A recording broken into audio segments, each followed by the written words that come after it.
It's good to see everyone. We, CFO Melissa Devine and myself are pleased to bring to you for your review the FY22 budget. And Hirsch, I have a few slides just to walk us through. I know that you have the full document, but we always have a few slides that we would like to highlight. So I'm going to ask Hirsch to pull up that presentation. Thanks, Hirsch.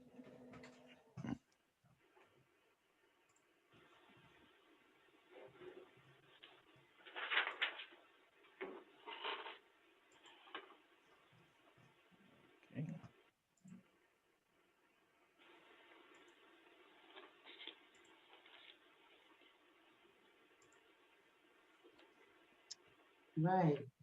So here we are today. You can, Hirsch, if you don't mind, I don't see my tool to it. You can actually go to the next slide. So one of the things that we go through each year is the development process, which starts in the winter.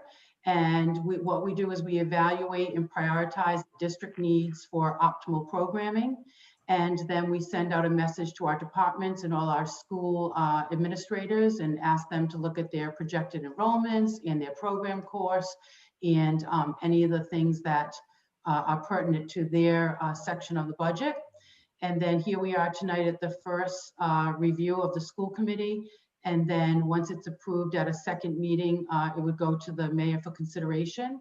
And then also part of the actual process is once it is approved, we always have to go through a review in the summer and adjust for any changes such as retirements or new hires or new information or an adjustment on the final state aid, which really is just a projection from what we were given in March. You can go to the next slide. Just some general comments about this particular budget. It's pretty consistent with what has been submitted in the past, but you will see a rearrangement of some of the presentation in the departments because we have added now a curriculum page. And also we've regrouped some categories based on UCOA codes. So you might say, well, gee, why is, the school level down in this particular area? It could be because that particular curriculum item has shifted from the school level to the curriculum page. So that's an example. Also, as you know, the RFP for transportation has gone out. The bids are due tomorrow. And it's important to note that that RFP did exclude Davies, but it also has the transportation is going to include the Shea students. As you know, we're rehousing Shea students because of the renovation. So we'll be looking at bus depot stops for them. And also busing will include alternative locations for Shea students to have practices and games. Another thing that's slightly different in this particular presentation is that we are maintaining our staff. As you know, we have been extremely short as far as substitute teachers, teachers in general. It's across the nation, it's across the state. So we felt it really important just to maintain our staff so that there were no teacher layoffs. Now, we're saying maintain each position, everyone's in a position. I believe at this time we only have one particular position open. I believe it's a special ed position, and then I think an OT position. But once again, once June comes and we then have to look at our retirements, we won't be closing any positions. We really want to maintain and keep our teachers employed. So there are no teacher layoffs. Another thing that's important, thanks Hirsch, you can go to the next slide. When you look at where we are, we've done so much with our school buildings and we keep investing in our school buildings. And I think I've been saying it now for a few meetings at least, that one of the important things to do now is also to look at program initiatives. And we have really done that this past year and even going into next year, because we know that we have to have high quality curriculum standards driven program for our students and resources to ramp them up, particularly now for integrated tier systems of support. And then we also have a new diagnostic and individualized instruction platform, which is actually being used now across the state. This particular budget will also have an increase for science curriculum for the high school. So we're looking at forensic and biology to upgrade that. And then Additionally, world language for grades 6 through 12 in Spanish, Portuguese, Chinese textbooks, and also online. And we're hoping actually, we have that built into this budget, but we're also hoping now to start that in a small way, just with the remainder of the FY21 curriculum funds for the world language program. So it would be up and running through the summer.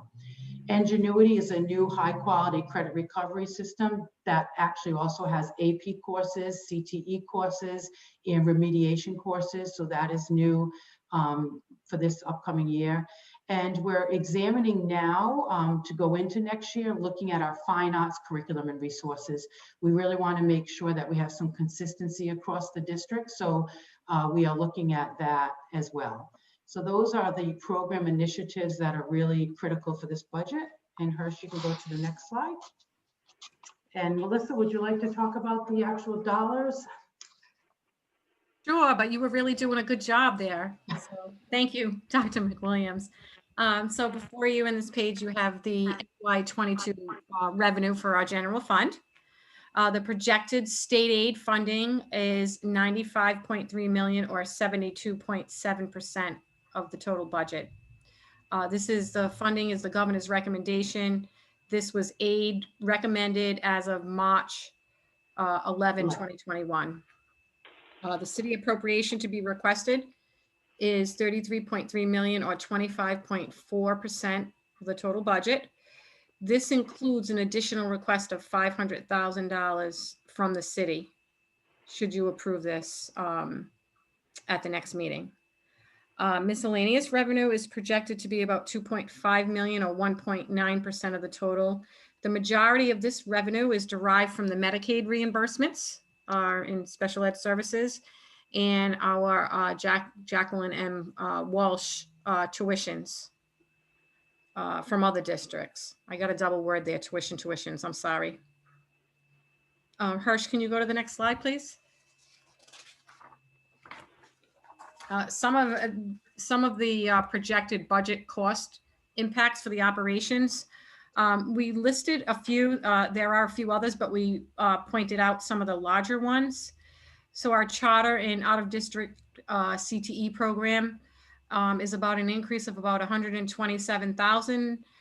This is due to small estimated increase in a per pupil, an estimated per pupil tuition cost. Pretty much the enrollment fluctuation has been down and up, but between the schools. So overall, it's been pretty level between last year and this year's budget. Student transportation, approximately 737,000 increase. And this is for an estimated contractual pricing for the current RFP. Statewide transportation fluctuates based on percentage of shared usage. This year has been truly difficult in predicting what's going to go on. There hasn't been a lot of ridership on the state. I do know their prices have increased, but it's really hard to tell what will happen in September. So we, just put in our best based on some history. In addition, just wanted to point out in the transportation that the increase does include the district capturing costs that could be estimated from taking on buses that were shared with Davies previously. However, we're optimistic that maybe we could get some possible savings in a bus or so, but not 100% sure, but we're always being optimistic in that area. And we're definitely optimistic about the transportation outcomes in the new RFP.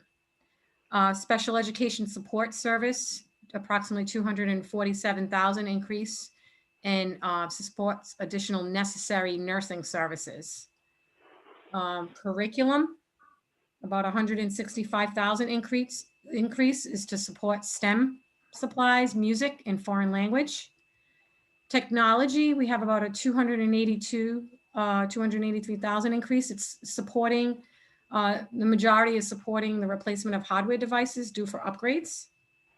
And facilities has a few different increases. However, the most notable is 200,000 for HVAC repairs. And this is to support MOE for our buildings within the district. Hirsch, next slide, please. Thank you. Projected salaries cost impacts for salaries and benefits. There's approximately a 1.1 million increase for contractual obligations and estimates of position variations. The health and dental insurance are actually seeing a decrease, and this represents changes in salary positions and/or employee benefit selections. The working rates have not yet been released. They should be coming soon. Pretty much we are operating, consistently operating in favorable mode. And so we're confident that this year we will do the same. The employer pension contributions is about 260,000 increase. It represents a change in salary and employer rates. The employer rates were really small. One group went up, like say the certified, and the other group went down. So there really wasn't much net increase. Workers' comp insurance have not yet been released renewal rates.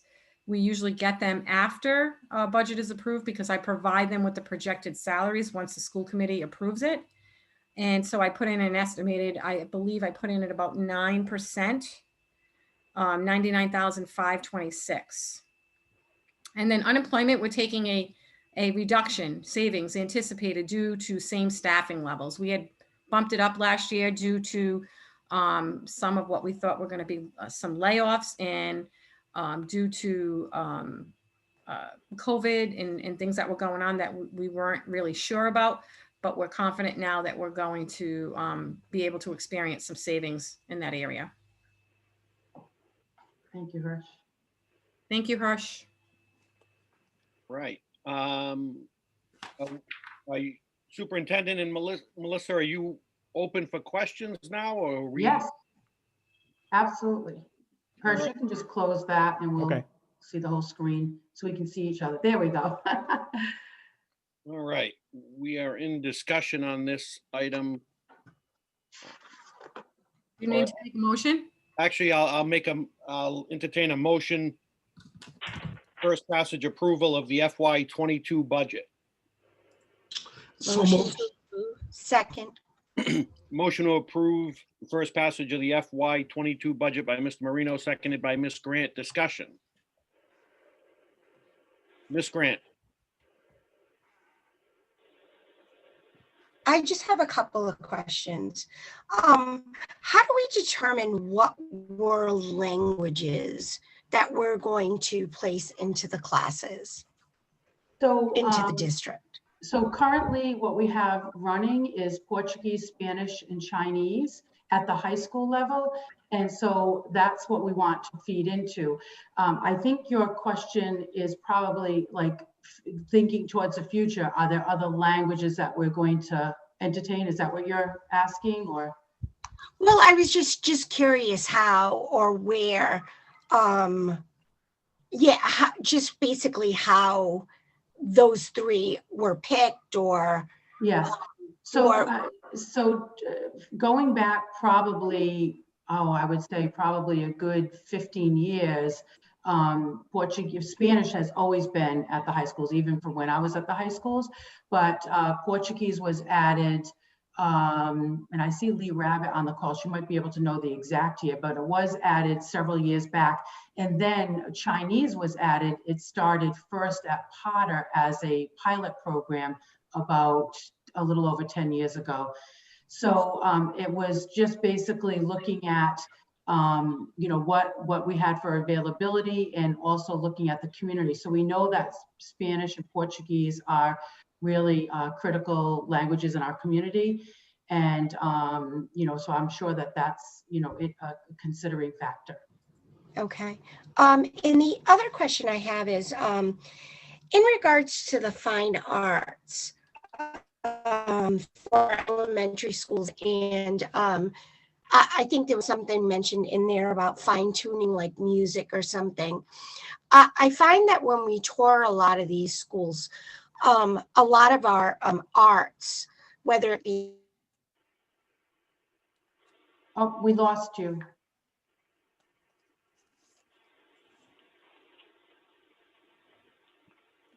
Ms. I'm Grant, sorry, Kim, could you repeat that? Sorry, can you guys hear me? Yes, yes. Okay, I'm sorry. In regards to fine arts, it said that we were going to focus on fine art classrooms for elementary and music. I find that when we tour the classrooms, or the schools, that I always find that the arts in the majority of the schools are on carts. They actually don't have classrooms. So in regards to kind of like fine tuning all of this, hopefully we're going to be finding appropriate places in the buildings for these classrooms, so they can excel, maybe show their work a little bit more. I know fire regulations keeps them from being in the hallway and things like that. So I just want to make sure that is something that we're going to be looking into if we're going to be spending the money on this. Right. No, thank you. And I will definitely make note of that, and we will look at that throughout our district. I do know, obviously, the buildings, the newer buildings, they have a designated art room, music room, and Winters will have that, and of course Baldwin. But you are correct with the percentage of students in a classroom and lack of classroom space. Oftentimes, art ends up on what we say on a cart. So we will look at that and see about addressing that. This particular, like you said, financial impact is really for the curriculum pieces to create like a unified effort across the district for resources. And there is now standards that the state will be rolling out to make sure that schools that are following these standards with their arts program. So that's what this funding is for the curriculum. And we will have a curriculum committee that will be looking at the curriculum for the arts, specifically for music and art, as you identified. Okay, and I just have one more question, and actually maybe Lee and Erin can chime in on this one. And I could have misunderstood, but I thought when we had our busing committee meeting, I had mentioned in regards to busing for Shea to Tolman, and I thought in that conversation it was mentioned that we would not be busing the kids from Shea to Tolman. I believe Miss Rabbit had mentioned that it was discussed that the distances were compatible, and then now I see on the budget that there's depots. So I'm just a little confused. Like I said, I could have misunderstood. If someone could just explain on that, because I thought we should bus that if needed, but I just want to make sure we're all on the same page with it. Lee, did you want to speak to that at all? I can say just really quickly though, as far as, you know, I think it's important if we're shifting students, if they live, you know, far apart. I don't know the exact distances, and I'll let Lee weigh in on that. But I do think it is important, if at all possible, that we do have bus depots. And particularly now that we are not going to be picking up the Davie students, that might be able to be a possibility. But again, specifically, I know Lee handles transportation and she could probably address that. Thank you, Lee. Okay. Thank you. So what we're looking at, the way that the school lines and the distances work out, we are looking at busing at the high school at the 2-mile mark. So we would use depot spots, but it could include Tolman students as well. Many of you know, based on how the city is laid out and the locations of the high schools, that the Tolman students as well, when we look at it, and we have studied that, who is actually at the 2-mile mark, and we know that there would need to be a few depot spots, stops for each school on either side of the city. And that's what we're looking at. Okay, so we're looking to kind of change our policy just in general. Correct. Okay. Erin, I know she has her, oh, sorry. Ms. Doobie? Yeah, just weighing in on that. I was also confused a little bit by the presentation because it made it sound like we were busing Shea simply because of the renovation. And as Ms. Grant said, and as I said at the meeting, I will be looking once we have a vendor to enter a discussion with them and have them do the routing and say, this is how it would work, and explore 2 miles. I mean, if they think we can do it, we can explore 1.5 miles, but what our bus availability is in that first tier. And then it will be a school committee policy change that we would have to vote on because currently we do not bus high school students. So we would vote on that school committee policy change once our vendor can tell us what the implications of that change would be. Ms. Devine?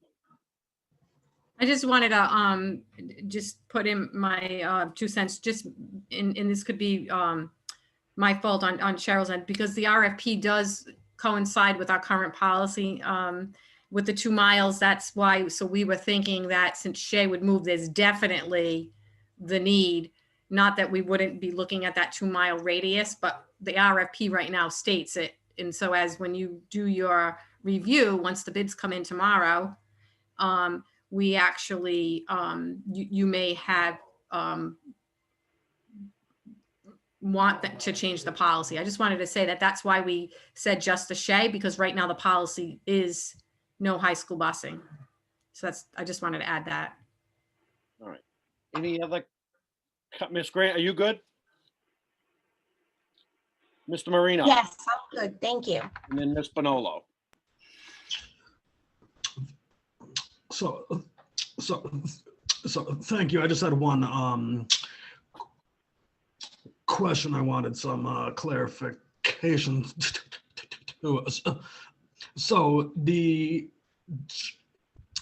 dollar unallocated for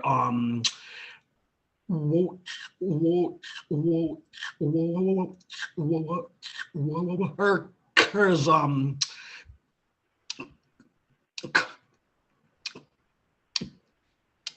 compensation is, so it fluctuates based on a rate after approval? Melissa? You're on mute, Melissa. Sorry. So what happens is after the budget's approved, I provide them the projected salaries, and the way they calculate your workers' comp insurance, they have various categories of rates that are set. And then they have a standardization based on history utilization, and those all get factored in on how they develop our renewals. So there are, I'll give you, for instance, the majority of the staff, including administration, teachers, clerical staff, they're in a bucket that is a lower percentage per $1,000 of salaries that we spend or that we project to spend. And someone like the maintenance crew, it costs more for them because they have a riskier position because they're doing repair work, they're handling equipment, so their rate is higher. So there's multiple faucets, if I may, that make up the calculation for the workers' comp, and it bases on salary and then those percentage rates. Mr. Marino, follow up? And I just wanted to ask if we intend on retaining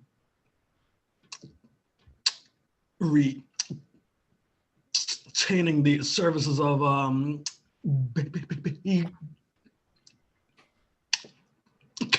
Mutual. Yes. And is that through a contract, or I'm sorry? is it through a contract or so is it, or is it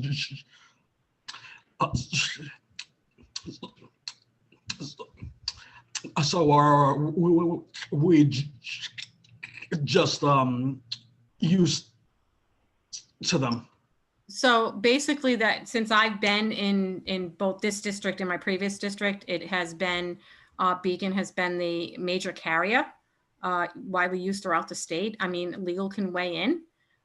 It has been in my curious, 18 years. Okay. Okay, Okay, thank you. I'm all set. Thank you. Ms. Spinello. Have we increased the JMW student quota? As far as we were at 250, then it changed. What are we at now? And have we increased it or will we? Go ahead, Melissa, you can answer that, yeah. She's. So, do you mean the tuition revenue that we charge the districts? Not just the revenue, how many students do we have? Sure, I can look at that for you. Hold on one second. I don't know it right off the top. I just need to I flip. want to say it's 240, but I'll let you check it. Hold on one second. I want to check the actual student that I'm projecting. It's been increasing year over year. The program has grown. We are projecting, we have 78 current students that come from outside the district. So that's the revenue generator. And what I do is I actually calculate it based on who the actual are, and then I make an assumption that maybe we could lose 2 students. I'm pretty confident that since the program has been growing, that we will keep it at least at the level that we have. No more than 2 would be decreased, but if anything, it would possibly, I'm not optimistic it would increase. And those rates are set by the cities and the Rhode Island Department of Education of what we charge.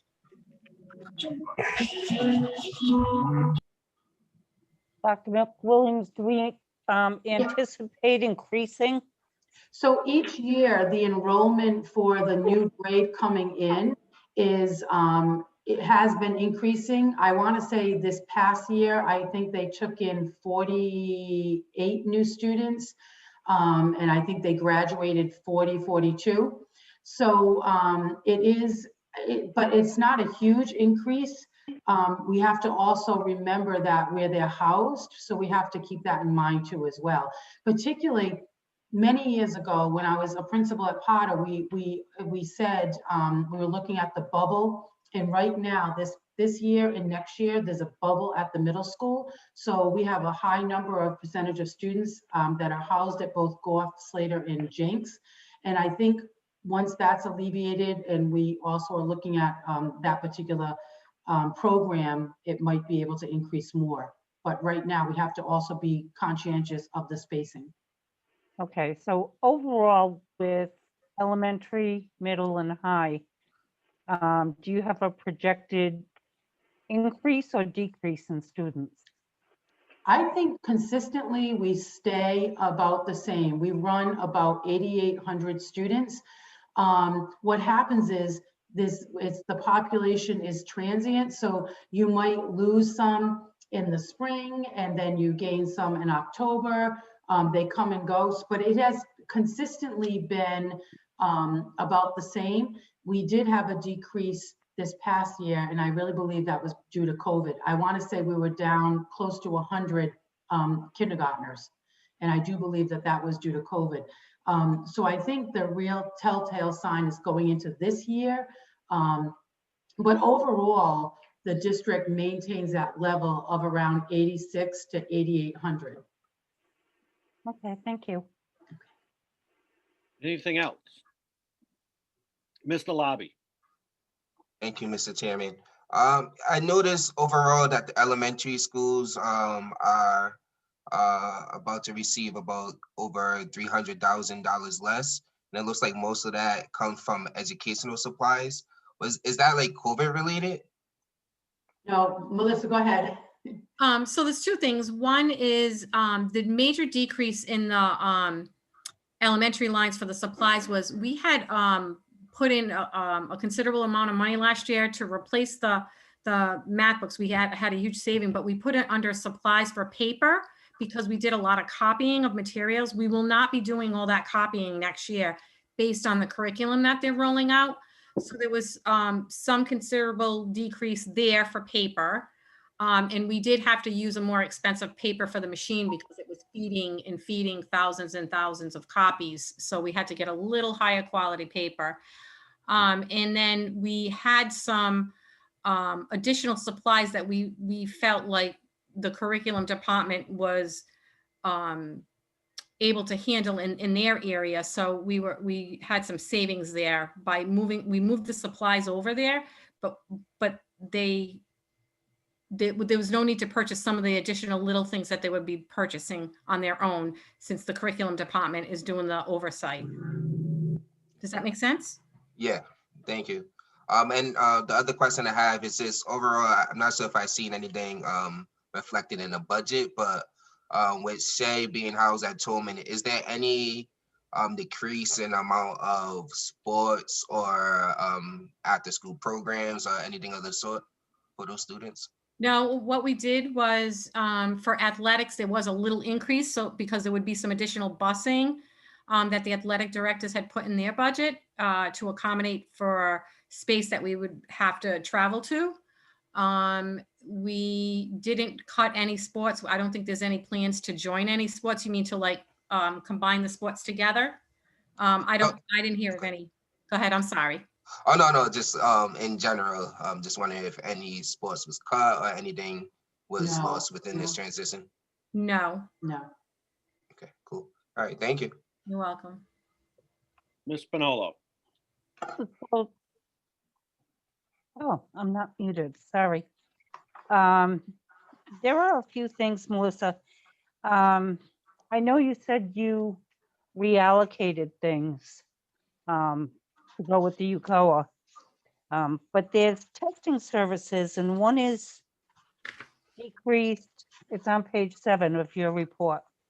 It's increased by 30,600. But if you look at the next page, you have a testing and that was for 2019, 2020 for 24,000. It's Where are you? I'm sorry. I found you on page 7, the 30. Are you looking at the 30,000? yeah, so yeah. why such an increase? So the increase is Question. because the increase is due to they had the testing under other purchase service because they were buying like a license fee, but UCOA has a testing line. So we moved it to the testing line this year. Actually, we did a budget transfer at one of the meetings a while back.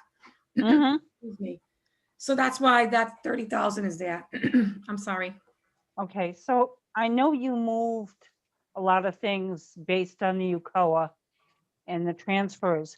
Is there anything significant that was reduced that we wouldn't be aware of based on the layout of this budget?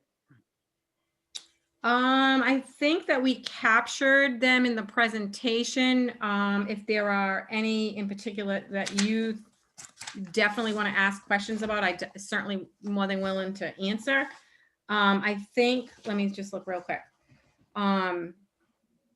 You know, for instance, I'll give you another for instance on page 5. If you look at the science kits for elementary schools, I saw that. those are decreased. Those are now in the curriculum area. So we've Okay. taken that out. So that's a decrease, but the science kits aren't going away. They're using somebody different and then they're being housed they will be charged individually to the schools, but we created a curriculum page so that you can actually see what's being Strictly curriculum. and actually the equivalency across the district. So that way everybody is using the same materials. Okay, thank you. You're welcome. Anything else? Melissa, I have a couple of questions, and Superintendent, maybe I'll start with you.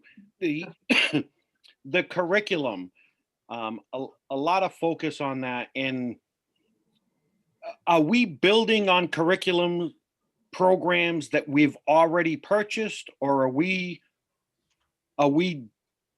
kind of putting off to the side what we may have purchased a few years back and starting a new process? So we are required by RIDE now with the new legislation to have what they call green curriculum, which means that it's highly high quality standards-based curriculum. And there's a whole rollout on the RIDE site that lines out all the different curriculums. So we have had, so I think you might be referring to something, maybe it was probably back now, maybe 7 years ago, the PK through 2 curriculum, or K through 2 curriculum, at the time was called Super Kids. And we didn't adjust that last year. We are adjusting it going into the new year. We will have a new curriculum that's going to be standards based on the green board for RIDE, and it's going to be through the program that we're using, what we started this year for grades 3 and up. So we'll have consistency throughout, from basically our kindergarten through 12 curriculum will be consistent throughout. So years ago, school departments had what they had, like maybe a homegrown curriculum where everyone just kind of did, you looked at what they had for grade spans, and they basically put their curriculum together themselves. And that is no longer allowed through ESSA, which is the Every Student Succeeds Act, and the RIDE requirements. So all school departments in the district are required by a certain time frame, and that's why I said fine arts now is fine arts and science and social studies are all the areas that we are going to be looking at, because we already have now that consistency with our K through 12 core curriculum for ELA and math. Okay. Hopefully Melissa, the ad for facilities on maintenance of effort, HVAC for 200,000. Why would we put that in our operating budget when we have the capital reserve and we have other funding mechanisms for, and we've done a significant amount of HVAC work to date, and I think we have plans to finish it up. So I'm just curious why we would. So we have general maintenance to the systems and overhaul and repairs that have to be made. And RIDE requires us to have a certain percentage, while Pawtucket is probably not at risk for 3, 4, 5 years because we have all of the capital that they will count. They do require districts to ensure that they're maintaining their buildings within their general operating budget. So it started out at 1.5%, and I think it went to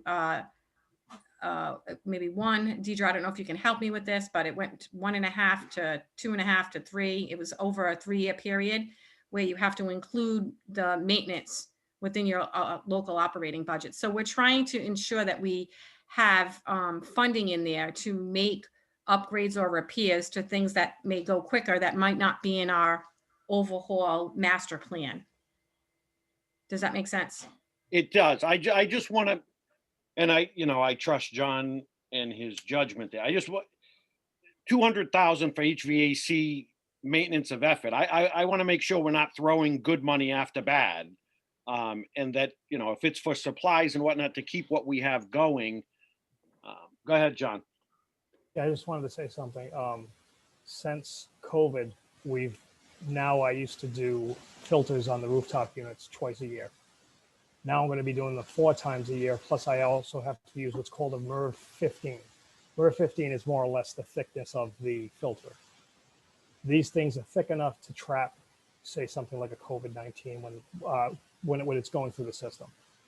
The problem with that is that you use these far quicker than you would normally, and they're far more expensive than one. So just similar to green, we have over 200 filters inside one building that connects to the rooftop unit. So if I was paying X amount for the older filters, which probably would have been about MERV 8, I'm paying easily double now. And I'm going to be doing them 4 times a year rather than 2 times a year. All right. And then my last question was, there was an item in there for textbooks. That's for the world language textbooks. Yeah, I thought textbooks were going away, no? Apparently, So, no, so what we're doing is, especially for the high school, like the subjects like world language, they'll have the textbooks and they'll have the online portion. So they'll be both. And even with some of the new curriculum, I mean, I know we just came off of a year when we were doing a lot of online, but we still have those resources, support resources in a consumable book. Not as much, but we still have some. okay. Ms. Doobie, So I had a similar question. I mean, I know that the textbooks I teach with at the college level, they all have now the e-books. So is that all of our textbooks have that, that full suite of the ebook and the interactive online, as well as the physical book, or some of them only have the ebook? Okay, so let me answer that. So our core curriculum K through 12 has both, right? And when we're looking at our new science and social studies, that will also have both. These particular ones, the world language, I will check on that. I do believe it's both, but I would like to confirm that with the curriculum office first. okay. And then my last question, and related, but not really, is do we have any idea as to Chromebooks that have been out for the last year, damage coming back? What our liability is for the technology that's been out of the school buildings, so to speak, for the last year? I would like to have Hirsch weigh in, but I will tell you it's significant. There has been a lot of damages. If Hirsch is allowed to speak to that, he could speak right to that. Yeah, and I recognize he may not have that information handy, but if Melissa or Superintendent, if you can work with Hirsch to get that sent out to us over the next 4 or 5 days is fine. Yes, Sure. absolutely. And I do have those. I know last I checked that we had $35,000 worth of damages so far. okay. And Hirsch, do we know what that represents as far as Chromebooks outstanding? I mean, is that after having looked at 80% of the Chromebooks that were out, or is that after looking at 10% that were out? Those are just the reported damages that we've gotten back as they come back from, them students returning them to the schools. And that's our cost, like basically our cost of just to the repair, not charging not for time that it takes us to repair those. As of the last time I checked, which was last week, we had about $35,000 at this point, and then there's a lot of them out there being used, and we kind of get them every day. We get at least during the regular school week and stuff like that, we're averaging about 100 to 200 of damages that we're repairing. Okay. Ms. Doobie?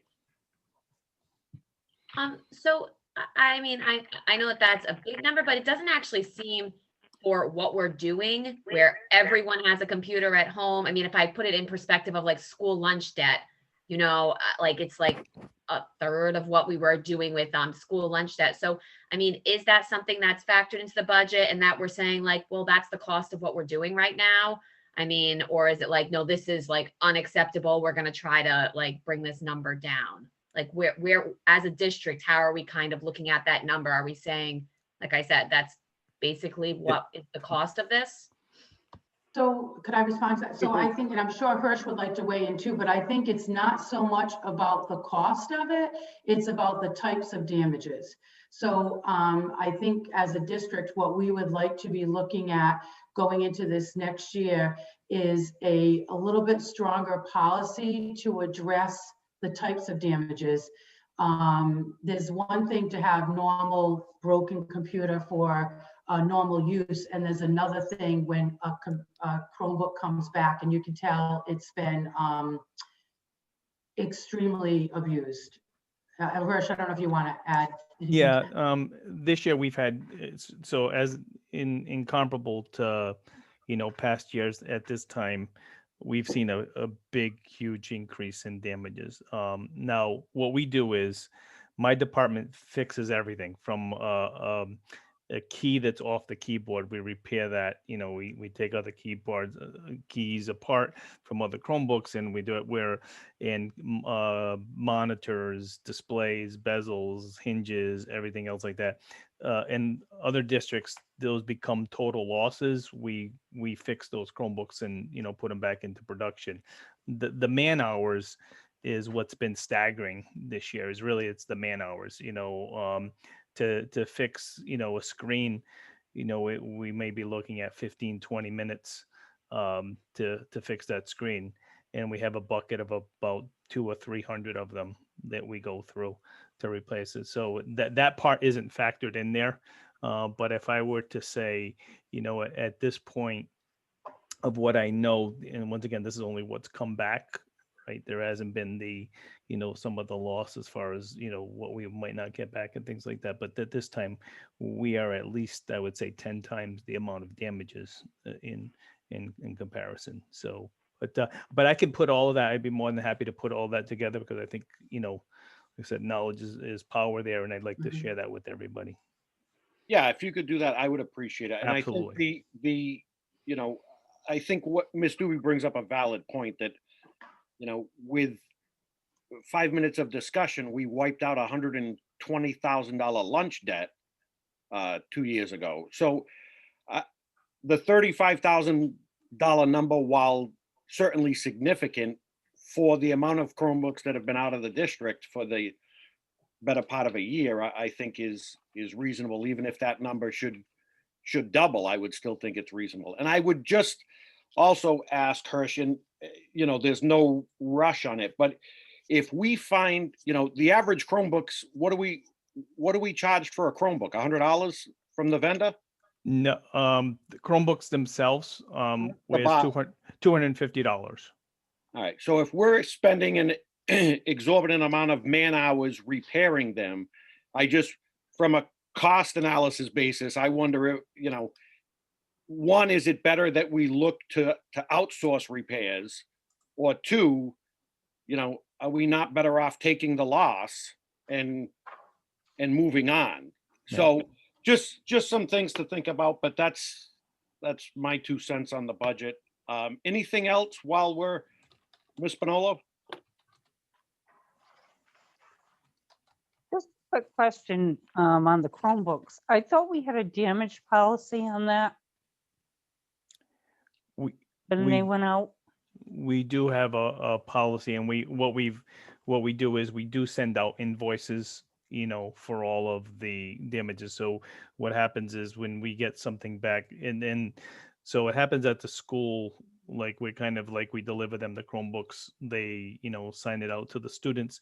When the Chromebook comes back, the device will come back, and they'll swap it out for another when something's happening. We don't invoice anything until we go through it thoroughly. So we go through it because sometimes it's not really anybody's fault. It might be a battery unplugged, that kind of stuff. So we do go through the Chromebook, from top to bottom, making sure everything's okay, the ones that are there. And then the ones that we determine that there's physical damage, like I said, some of them you can see right at the back, the screen's broken, cracked, bezels are broken, that kind of stuff. Then we tie that to the student, and we create an invoice.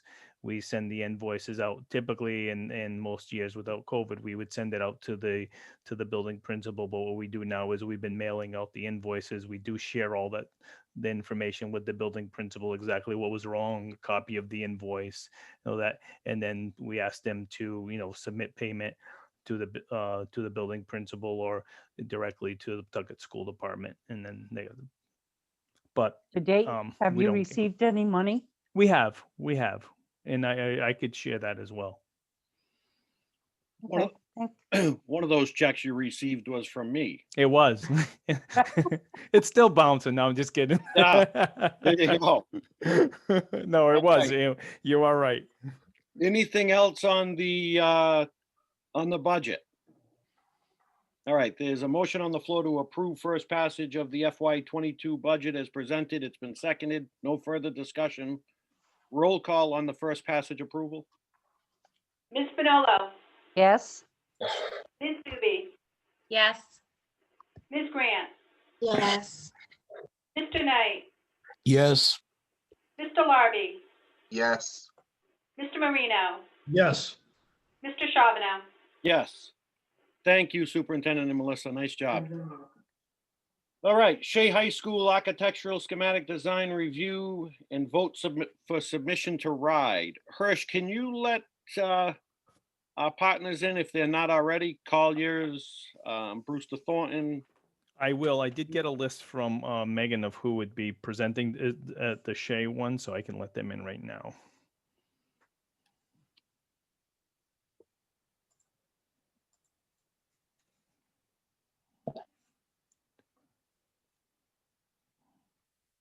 And Miss List, let the record reflect that Mr. Knight is in attendance. Mr. Knight, nice to see you. well, I won't be around long. No, that's all right. Thank you. Hey, I believe everybody is in now. Megan, I think you had Nate and Mark. we too. Thank you, everyone, and good evening. On behalf of Colliers, I wanted to reintroduce Nate Ginsberg with Brewster Thornton, along with Mark Rhodes of SLAM Collaborative. They're our architectural partners that we're working together on the Shea High School renovation project. And what we have for you tonight is a updated architectural schematic design package that we are seeking your approval on in order to continue in the process as we submit to RIDE. So with that said, I'd like to turn it over to Nate and Mark so they can share you where we've been on things. Thank you for having us. We're pleased to be here to present the work that we've been doing so far. We are ready with your approval to submit our schematic design package to RIDE.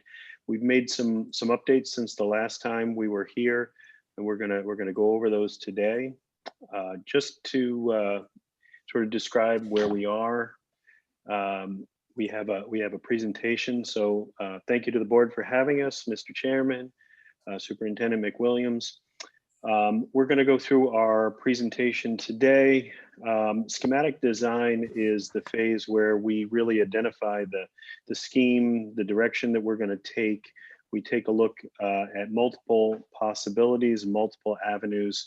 We've been doing a lot of work with the group that's been tasked to work with us to push this forward with the scheme to identify the direction that we're going. We do look at a lot of options, and we discussed last time we were here that we'll have some budget discussions and need to make some choices. So at this point, we've identified the direction that we're going, and we've identified a lot of the options that we're going to be looking at. And so we do still have some tough choices ahead. We're going to show you a presentation of where we are, what we've had priced out, and we're currently within about 10% of the budget. So we're close, and we're good to move forward to start to make some of those decisions and then really develop the design into the final design package. So I'm going to share my screen here on the PowerPoint that we've put together, and we'll get started. All right, Nate, if it's all right with you, and I think Mark's accustomed to it at this point, as you go through the presentation, you may hear a member of the committee kind of chime in with a question. I think we've found it to be more fluid that way than rather than go through the whole presentation and then have to go back to slides. Yeah, please do. Please do. Feel free to chime in with questions. A lot of this you've seen before, and we've certainly heard ourselves talk before. So we're happy to have that dialogue as we go through. All right, perfect. We're going to go through sort of a summary of improvements, plans, renderings, classroom layout, talk about the historic stabilization, and then look at the site and some renderings of the building as we're envisioning it. So we talked last time about the difficulty with accessibility and the need to preserve the historic character of the original building. The major design feature is that we're adding 2 new entrances to the west side of the building and then courtyard infills that allow us to bring people into the building in a controlled, secure way and provide accessibility directly into the first floor of the building. That accessibility, it gets us throughout the building with an elevator, with driveway drop-offs, with lift to the stage, and accessibility throughout. We're planning on really showcasing the new pathways, the new elements such as the makerspace and robotics.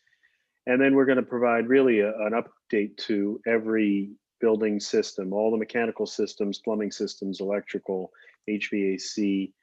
And part of that is energy efficiency, is replacing the windows.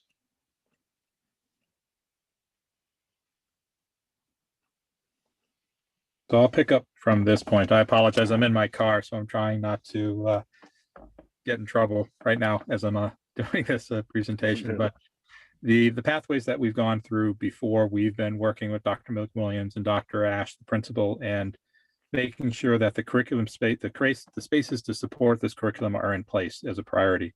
So we've made some adjustments in planning to support all of these curriculum elements, these important CTE pathways for the district, with the health pathway becoming a little bit more prominent in the last couple of weeks, working with Dr. to make sure we tweak spaces to accommodate the direction for that. So I think there's a lot of good positive things happening here. So one of the things that we've been able to do is we're presenting a little bit more refined plan from the last time we were here. And one of the things that we've done, and I think we talked about this a little bit last time, we've taken the boiler room in the back and have used that for the locker rooms. What that does is it creates better oversight for the PE teachers. It provides the right locker counts. It provides the flow from one to the other for football team, those kinds of activities. We also have things like the fitness room and the gym all sort of in a row in a nice organized way. It allows us to have the kitchen proper, the servery, all of those things with seating for 225 students on the right-hand side in that sort of aqua blue color.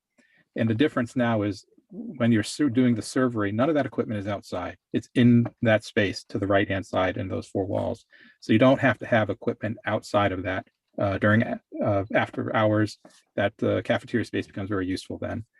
Guidance is down here as part of the one-stop shop that we talked about last time, where kids in their free time can come over and use those services, career counselors, college counselors, all those types of things. We've made a very, working with Ride and Dr. De Silva, spreading out the special ed spaces throughout the building. So there's appropriate space throughout, not just an aggregate of spaces. So you'll see some of those spaces on this lower level, but they are stacked throughout the building. Next floor up, as Nate described, these 2 entries. There's one to the left, one to the right, both handicap accessible. One to the right would be more the 9th grade academy, which really builds success for early students as they sort of move through their careers. The main office would be on the one to the left with the main security entrance. So as folks and visitors that are coming throughout the day, they can come in and check in there appropriately. The library stays media center where it is. We just redo it. The exciting thing is that building on top of the boiler room roof, we're able to get this build lab makerspace. So that CTE that's very, very important for the district gets housed in this, in an element that will be seen from the outside, as well as the engineering robotics lab and the design lab, the CAD lab, as part of sort of a triangle of spaces. So they all work together in a system of spaces really well. We have a little bit of social spaces in these new entries, so kids can gather before and after school, rather just leave the property. We can sort of build that community within the building. 9th grade academy classrooms to the right, nurse's office on this level, main office, some special ed spaces as well. Mark, Yes. where is the elevator? I saw on the first floor how they came in. I thought, please correct me if I'm wrong, it looks like there's like ramps that come in to the building on both sides. Where is the elevator actually located? It's just, I don't have the best eyesight, so. I think Nate just circled it, I believe. So that red Oh, circle. okay, Yeah, perfect. Thank you. The, So it's more it's center it's central. located. Okay. Yep, And so- just to ask too, I know you were saying that the special ed classrooms, there are going to be some on each floor. Are there also going to be lavatories on each floor also? Yes, there Okay. are. So in terms of laboratories, what do you mean, like science spaces or those types of things? Or Oh, I just meant like bathrooms. Bathroom? And they'll, oh yeah, okay, yeah, and yeah. then Yep. there'll be I know we worked with you guys on winters. You guys will kind of do the same sort of bathrooms on each of those floors with lift in case we need lifts in them, make them big enough. Yeah, so where we have the special ed classrooms, OTPT, we have that. In the main special ed classroom, we have the ability to have that lift in there as needed. The rest of the bathrooms on each floor are fully handicap accessible. So it doesn't matter where you are. So I guess my concern is in regards to the bathrooms, if we do, have children in wheelchairs, these aren't actually children anymore. These could be kids who weigh up to 200 pounds. So these bathrooms are going to have to be ready for there to be wall lifts and platforms or tables for these children or young adults to be changed if they wear briefs or things like that. So I just want to make sure that whether it's an additional stall or something bigger, or that there is going to be something in addition to a regular handicap stall available. Yeah, so for when we them. have those intensive inclusive spaces, we have those as part of that. Okay, thank you. So just to really highlight what we're excited about with this plan, the red spaces in the back, the maker spaces, the electronics lab, robotics labs, these are really found spaces where the pool is currently and over the boiler room.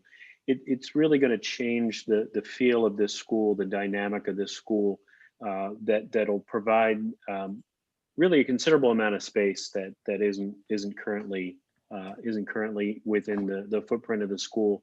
I think the school is going to seem like a much larger space. The entry lobbies also do double as social spaces where groups can gather, and the breakout spaces that I don't know if you touched on or not, Mark, but those are also going to add just spaces that really aren't currently available that are desperately needed. Yeah, I think as I mentioned last time, this will be a student-focused 21st century learning environment. So it's really about creating an environment for the students to prosper and for the teachers to be able to help those students prosper. So there's a lot of space devoted to them as well to make their lives better in terms of delivering curriculum. So as we go up through the floor, it's more classrooms, more art spaces, lab spaces. We're again trying not to fight the existing building, using it to its highest best potential. We can't necessarily knock every wall out, so we're using what's there that's in good shape and refinishing it. So all the classrooms get new flooring, new ceilings, new lighting, new windows, as Nate said, new HVAC systems, new electrical distribution, new access to Wi-Fi. All that's part of what we're trying to do and create this new environment. And I think on the last level in the building, we've created the majority of the science lab spaces. It's just easier to place those up higher given the air requirements and getting like fume hood exhaust out of a building for a chemistry lab, but with appropriate support spaces between these spaces. So unlike today where you have equipment stored in the lab, we create a space where you can store the equipment out of the lab to make it more useful more throughout the day. So we want all of these spaces to be used a lot. So they're not singular use. And then I think the exciting thing is, what does this look like? So I think Dr. Ash gave us a standing ovation at one of the meetings, which made me blush. But the idea of taking advantage of that found space on the top of the boiler room for that really important for the district build lab space, which direct access to the outside. So the things they build, I think they're building a dance floor right now for a local restaurant. You can get that out of the building without traipsing it through the historic parts and banging the walls. The new entrances, you're seeing one on the right, there's a mirror image on the left. They say Shea High School. These are stairs and ramps that come up to the first floor level, and then you get into those sort of public lobbies. We can just run through these in succession. You'll start to see the things sort of unfold. We're able to get a little bit more green space around the building, which is nice. Make the parking system work a little bit better. Create a little bit of space for drop off and pickup, and you can sort of see the character of these spaces. And again, this is early schematic and we'll continue to develop.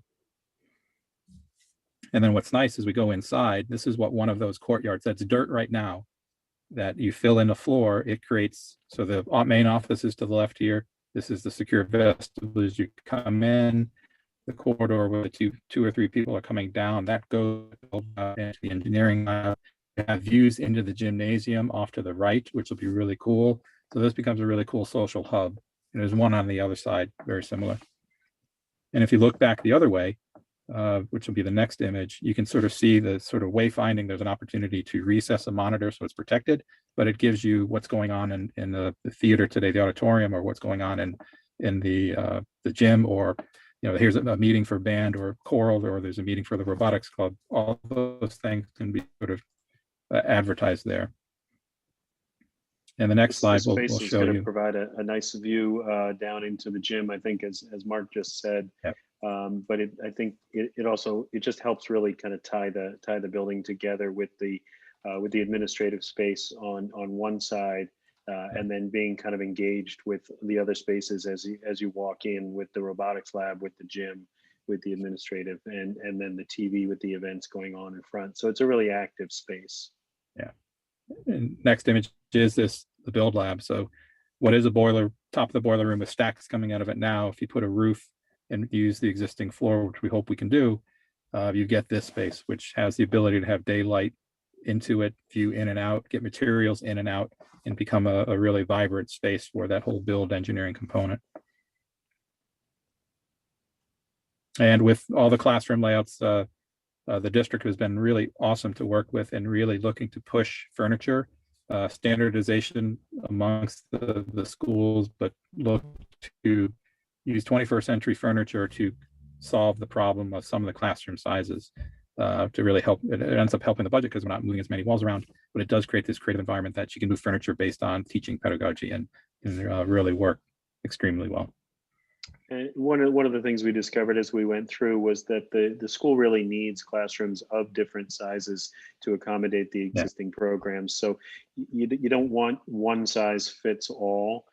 You really want to be able to adapt and change and have these multiple furniture configurations. The historic stabilization we talked about last time. We're really lucky that actually the historic features of this building are really in good shape. There were some recent security vestibules that were added based on need. They won't be needed with the entry relocated to the back. We're going to remove the addition that was done at the time and restore the entry lobby to its historic nature. Putting windows in instead of glass block is going to allow a lot more natural light into the building, hopefully to brighten up the corridors, stairways, classrooms considerably. The light fixtures in this space will be swapped out, but again, we're providing largely educational programming with this improvement, and so we're stabilizing and repairing the historic nature, but it's not a full rehabilitation. There is currently some damage to plaster. There are cracked green tiles, holes that have been put into the wood. We'll be patching and repairing all that and making sure that when it's done, it has the same historic character. We worked very hard on the HVAC system in the auditorium to make sure that we don't change the nature of that space by providing air conditioning and modern exhaust system within that space, modern fresh air. And then we've looked carefully at the roof above the stage. to try to determine what we need to do there. I think we might need to look at that a little bit more, but it is certainly something we've started to price out.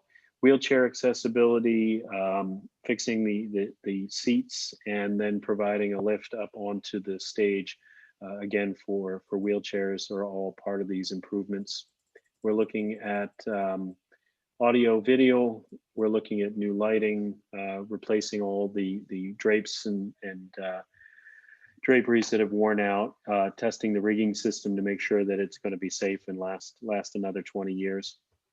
The exterior stabilization is really something that we could really sink a lot of money into. We are going to try to stabilize it as best we can with the budget that we have. We've worked very hard to cost out repairs for a combination of situations, whether we're just waterproofing to prevent deterioration, whether we're rebuilding in place, or whether we're going to replace the piece entirely. The concrete has lasted a long time. Concrete doesn't last forever, but the decorative concrete is in good shape in some places, catastrophically failing in others. So we need to bring it all up to the same level, and then we need to prevent it from continuing to deteriorate. So going Can I through ask a and question? yeah, absolutely, please. Okay, the way it is now on the street level at the bottom of the stairs, there are a number of concrete blocks that all have writing on them. Correct. Now, Yeah. when you put the drive in, those will be gone. Where are they going? We are not going to be removing any of the. We actually can't, since it's on the National Historic Register.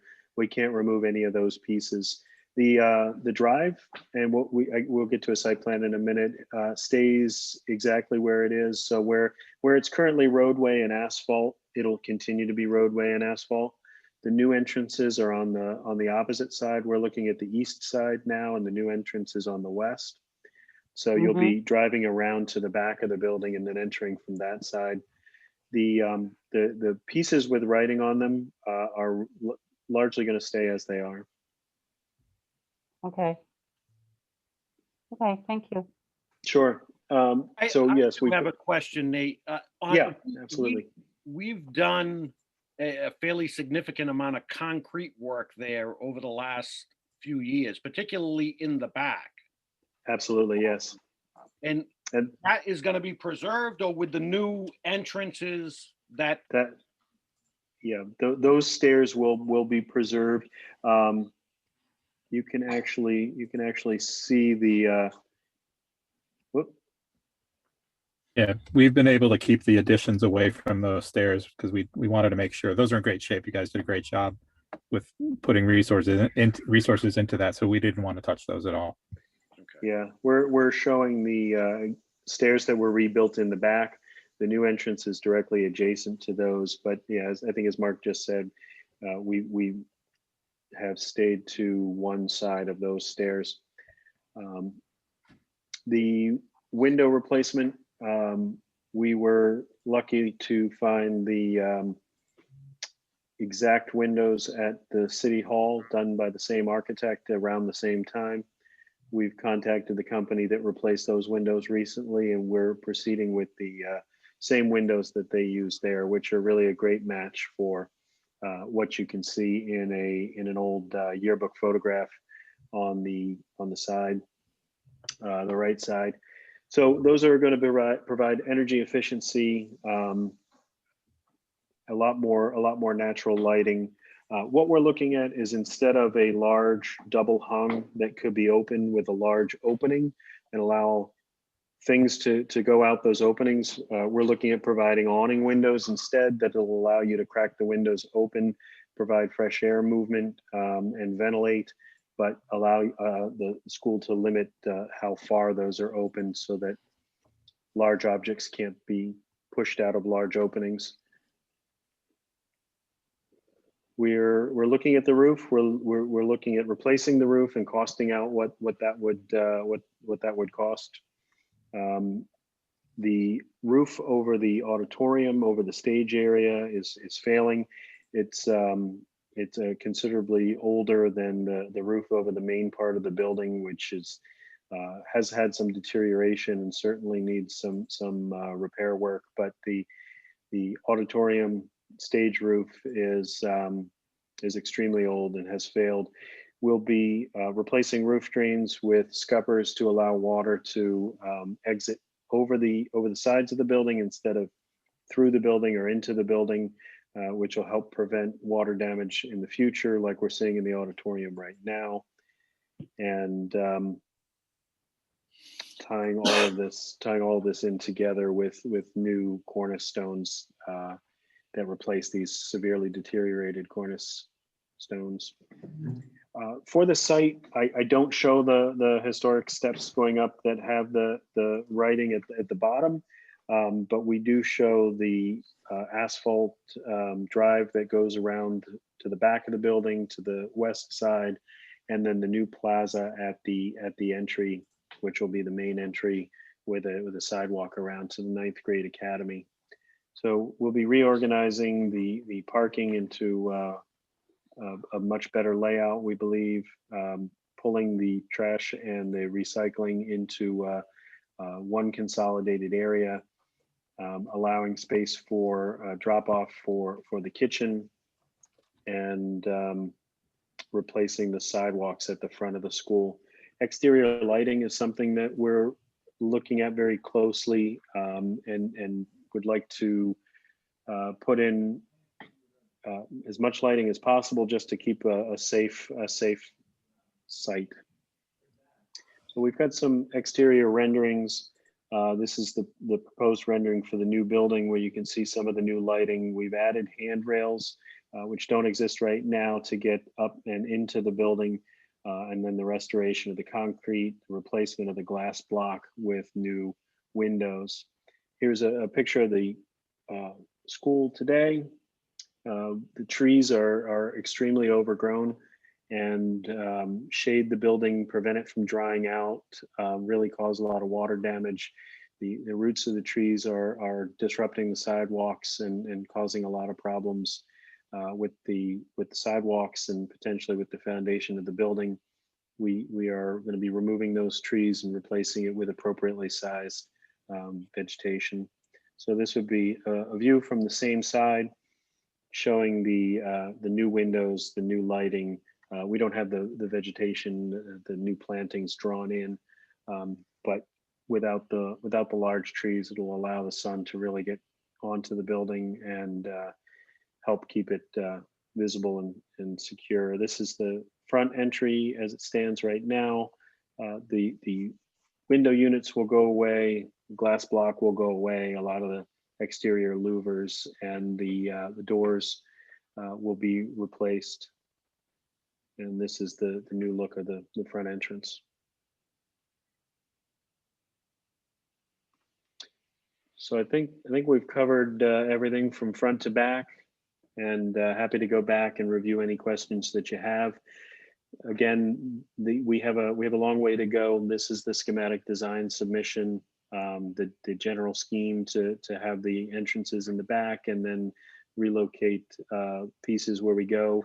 We're going to have a lot of decisions to make as we go through, and we'll have to find 10% savings as we take it to the next step. All right, thank you. Anyone have a question or comments that you didn't ask during the presentation that you'd like to ask now?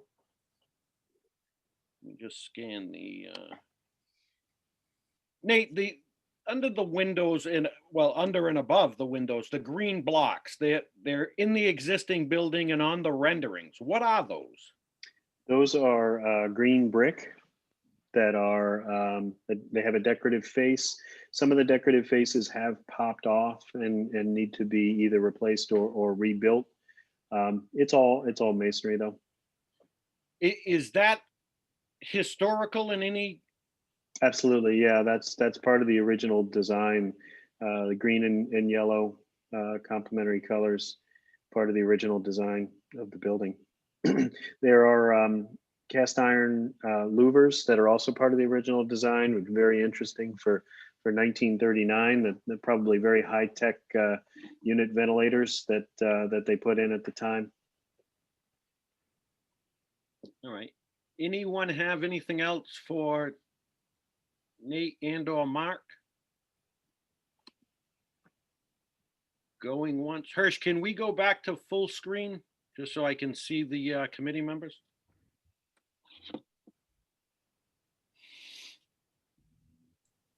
Sure. Can you just stop sharing your screen there? Let's There we see. go. There Oh, we go. perfect. I took over. All right. Anyone with any questions or comments? All right, there being none, I'd entertain a motion. Motion to approve? Second. Motion to approve the Shea High School architectural schematic design for submission to RIDE by Mr. Lobby, seconded by Ms. Grant and Mr. Marino. Any other discussion on this? Roll call on the approval for submission, please. Ms. Manolo, Yes, Ms. Doobie, Yes. Ms. Grant, Yes. Mr. Knight, Yes. Mr. Larby, Yes. Mr. Marino, Yes. Mr. Charbonneau. Yes. All right. Thank you both, Nate and Mark. Thank you. We will go to Thank you very much. Thank you. Winters Elementary Power Corporation Contract Amendment Review and Vote. Megan, are you taking this one? No, Mr. Charbonneau, this is going to be Jared All right. Jackson. Okay, I'm gonna bring him in.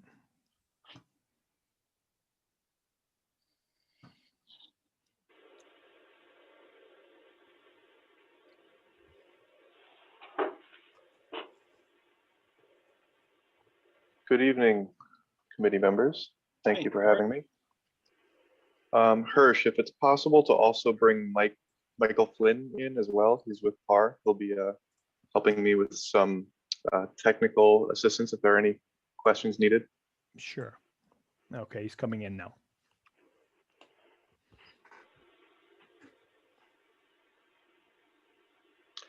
Okay. Good evening. Thank you for having me. I am Jared Jackson, working with Collier's project leaders. I've met some of you, but not all of you. And I am here to present our recommendation for contract amendment number 1 to PAR Corporation of Lincoln, Rhode Island for environmental services contract at the Henry J. Winters Elementary School.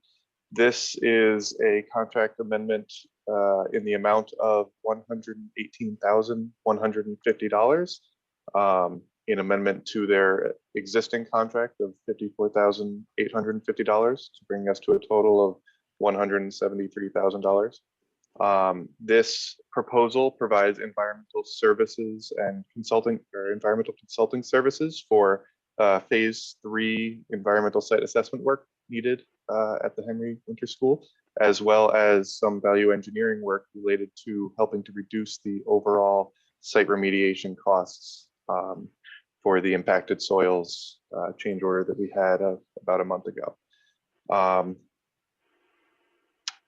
Yeah. All right. I would entertain a motion to approve, and then we can get into a discussion. So moved. Motion to approve. Motion to approve the contract amendment for PAR Corporation by Ms. Grant, seconded by Mr. Marino. Discussion on this. Ms. Pinolo.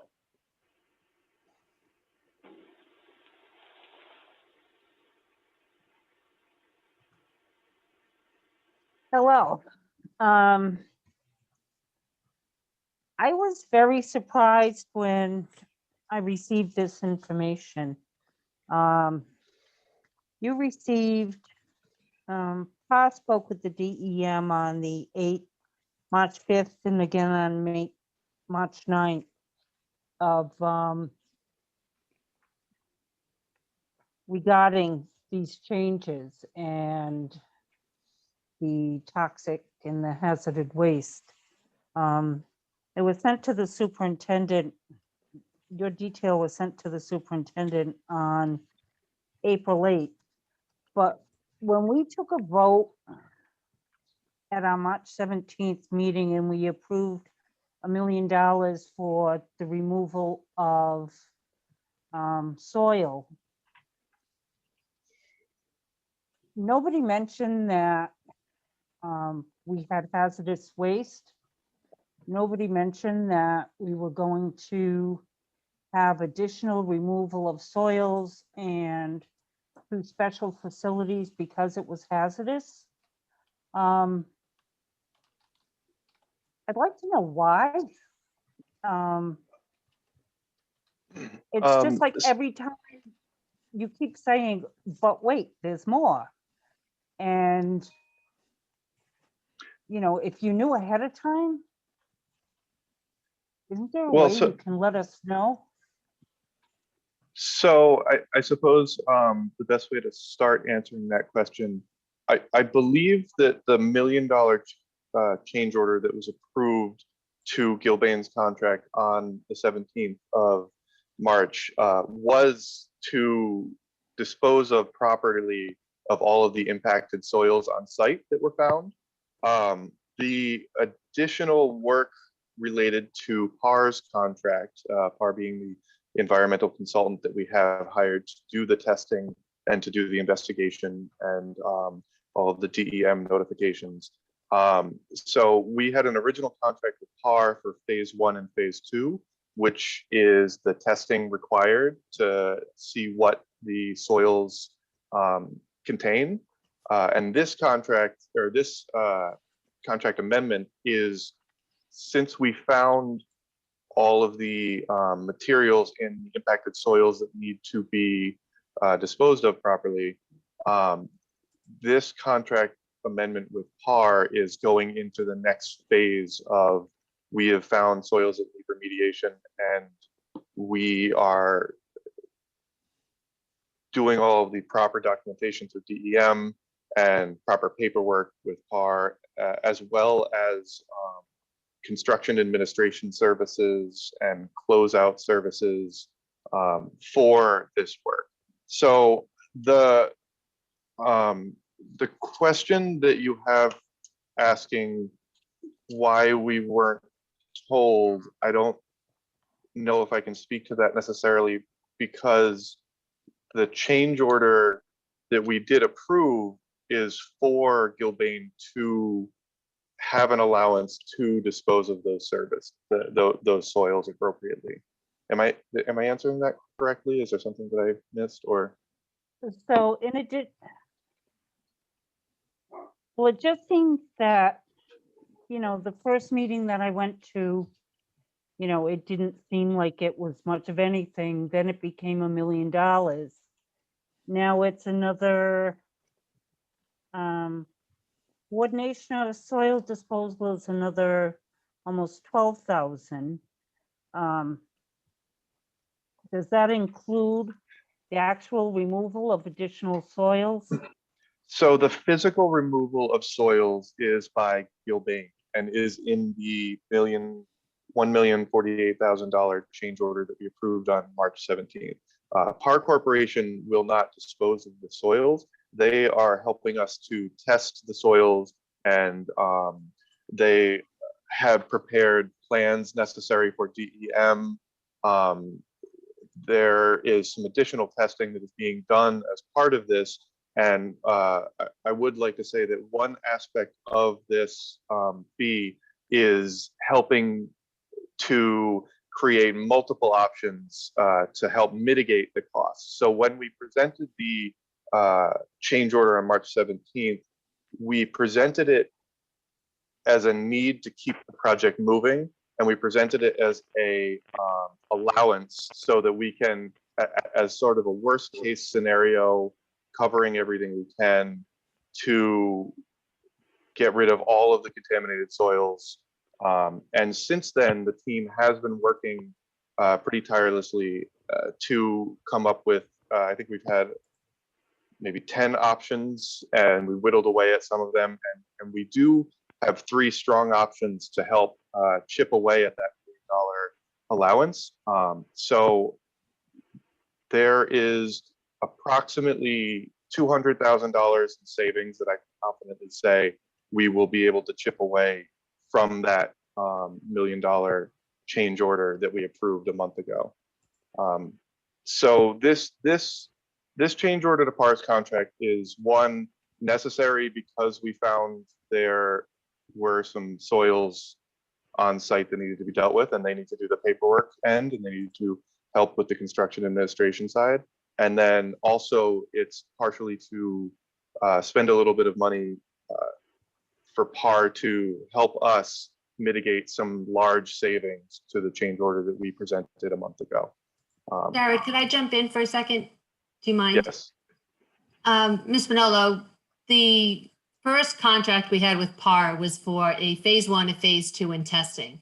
You don't have to do a phase 3 unless based on the results of the phase 2. So this contract is for the phase 3, as well as testing to help mitigate the cost to offset that $1 million change order. So this, although you're spending money, we're trying to save as much as that $1 million as possible. And they've come up with different avenues to do so. So although it's, this change order is 118, part of that is closeout, part of that is phase 3, and the other part is testing to save money to help lower that $1 million number. So that's really why this came about.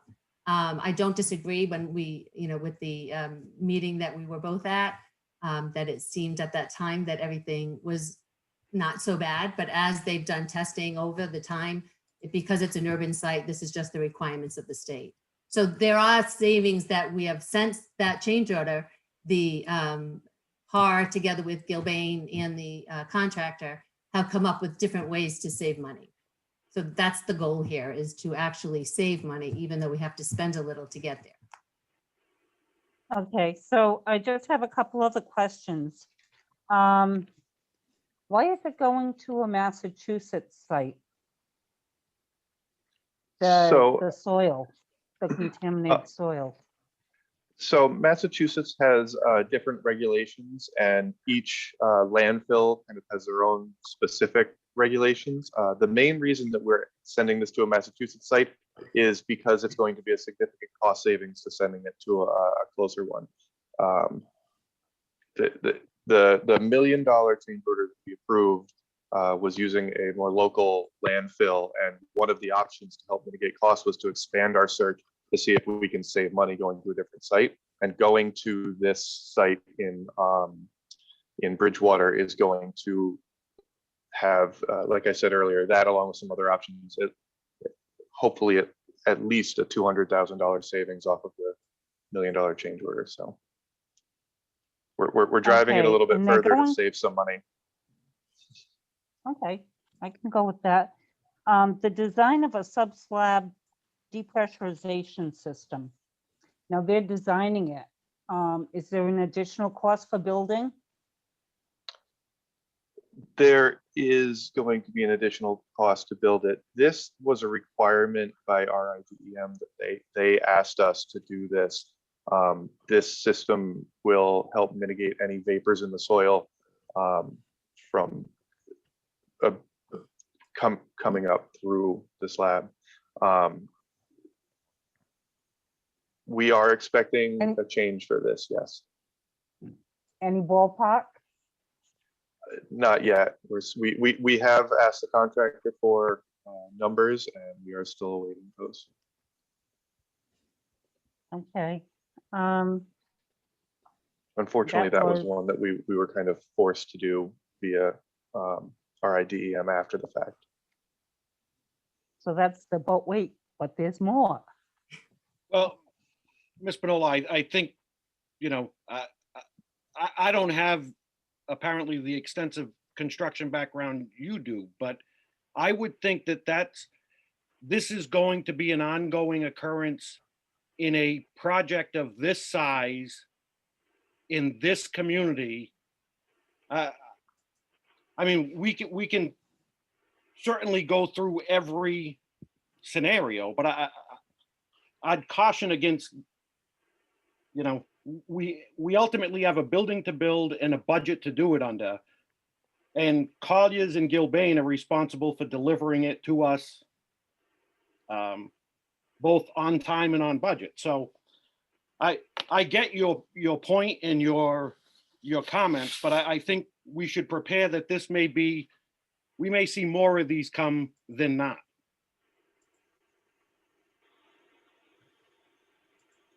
Thank you for answering my questions.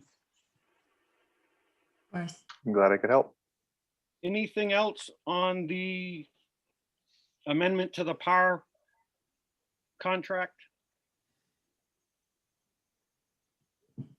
There's a motion on the floor to approve the amendment. It's been seconded. Roll call on the approval, please. Ms. Spinello, Yes, Ms. Doobie, Yes. Ms. Grant, Yes. Mr. Knight, Yes.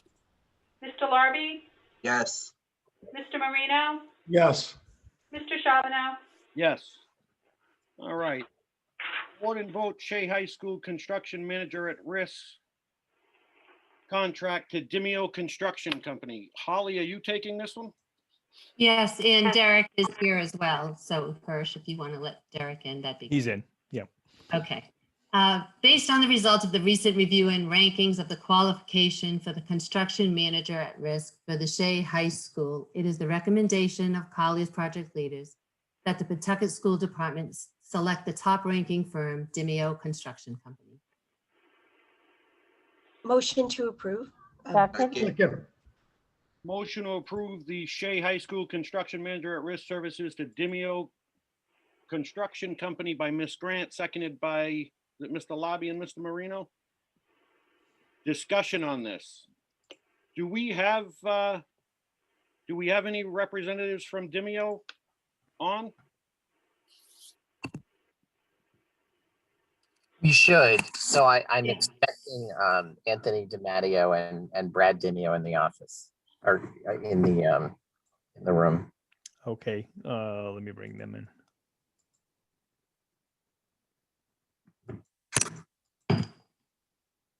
Okay, they should be all set.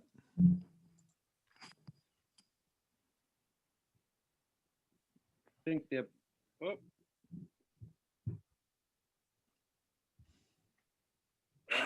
Mr. Dimeo. And Mr. DiMatteo has joined us as well. All right, there's a motion on the floor to approve. It's been seconded. We're in discussion. Ms. Doobie. So I'd like to hear legal weigh in on this because I'm confused because I thought at our last meeting, we approved that we were gonna have our legal look at the feasibility of doing a CMAR approach at Shea. Am I correct about that? If I can weigh in, I think Ms. Doobie, at the last meeting, we approved the feasibility study for the project labor agreement. We've always, that's a Okay. separate project. That's my mistake. Thank you. You're welcome. Mr. DiMatteo, it's nice to see you again. Welcome and congratulations. Mr. DiMatteo, to you as well. Thank you very much. We're very excited about this opportunity to serve. There is a motion on the floor. It's been seconded. We're in discussion. I will open it up if either of you or both have a comment that you'd like to make. We'll entertain it now and then we'll take a vote on the approval. Well, Chairman and committee, this is Brad Dimeo speaking. We are obviously thrilled to work with you all. We've been knocking on the door for a bit, and it's wonderful to see an opportunity to work together. Shea is a school that I've wandered up and down those steps a number of times. You were talking about those steps earlier, and we've done an awful lot of work in Pawtucket. So we're ready to go. We're anxious. It's an exciting project. I think Nate and Mark laid out a great program, and we're looking forward to successfully move the project forward with you all. Outstanding. All right. Anything else on the approval to Dimeo? Mr. Marino? So So Chairman, if I just also wanted to express the appreciation for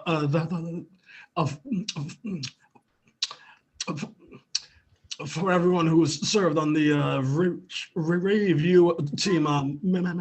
Mr. Arby,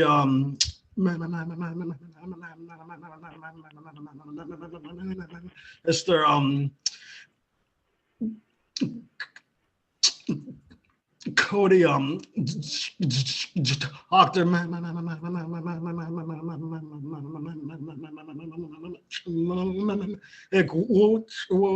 Williams, and also the three members of the Shea community who wanted to who wanted a front row seat at the school that they call home. So Yeah. thank you, everybody. Absolutely. And I echo those thoughts, Mr. Marino, and I appreciate your participation on this as facilities chair as well. And it's an exciting project. We're glad to have Dimeo on board as part of the team. And there is a motion on the floor to award the CMAR construction services at Shea High School to Dimeo Construction Company. It's been seconded. Any further discussion? There being none, roll call on the approval for Dimeo, please. Ms. Bonolo, Yes. Ms. Doobie, Yes. Ms. Grant, Yes. Mr. Knight, Yes. Mr. Larby, Yes. Mr. Marino, Yes. Mr. Charbonneau. Yes. Congratulations. Look forward to working with the team at Dimeo. Terrific. We're Great, thrilled thank- and excited to get going. So thank you so much, all. Thank you so much. committee All right, members. we'll move to public participation. Miss List, has anyone signed up? No. All right, at this point, I would entertain a motion to adjourn. So moved. Second. Motion to adjourn by Miss Grant, seconded by Miss Doobie. Any discussion? All those in favor? Aye. Bye. Opposed? Motion carries unanimously. Good night, everybody. Good night. Aye. Yeah. Good night.